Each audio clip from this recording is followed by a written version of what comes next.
Hi guys. അപ്പം Argentina has qualified to the round of 16. അപ്പം ആദ്യം തന്നെ എല്ലാവർക്കും ഒരു ശുഭദിനം.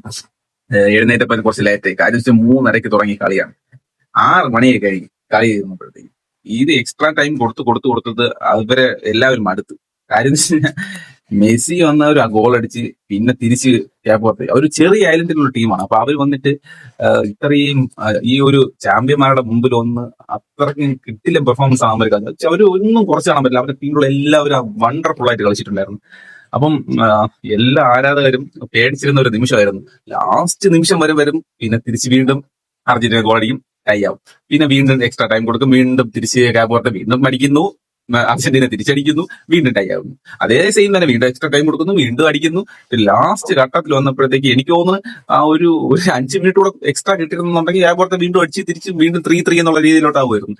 പക്ഷോ എന്ന ഭാഗ്യത്തിന് അർജന്റീന ഭാഗ്യം കൊണ്ട് രക്ഷപ്പെട്ടെന്നുള്ള രീതിക്ക് വേണമെന്നുണ്ടെങ്കിൽ നമുക്ക് പറയാം. അല്ല, ഫൈറ്റ് ചെയ്ത് പോരാടി, പക്ഷെ എന്നാലും നമുക്ക് എന്തോ ദൈവം തുണച്ചിട്ടുണ്ട്. അല്ലാന്നുണ്ടെങ്കിൽ നമുക്ക് പണി കിട്ടി. പിന്നെ എല്ലാവരുടെ സൈഡിൽ നിന്നുള്ള നമുക്ക് പ്രാക്കുകളെല്ലാം ഉണ്ടായിരുന്നു. മന്ത്രവാദിയുടെ സൈഡിൽ നിന്നുള്ള മന്ത്രവാദി ഇപ്പൊ എവിടെ ഓടിയെന്നറിയില്ല.